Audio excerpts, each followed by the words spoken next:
ನಿರಗುಡಿಯ ಮಣ್ಣಿನ ಈ ಪುಣ್ಯ ಹವಮಲ್ಲಿನಾಥನ ಪಾದ ಸೋಕಿದನ್ಯ.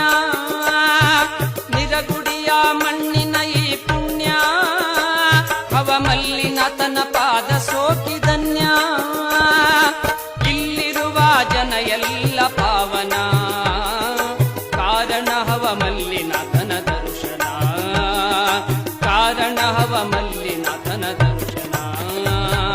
ನಿರಗುಡಿಯ ಮಣ್ಣಿನ ಈ ಪುಣ್ಯ ಹವಮಲ್ಲಿನಾಥನ ಪಾದ ಸೋಕಿದನ್ಯ.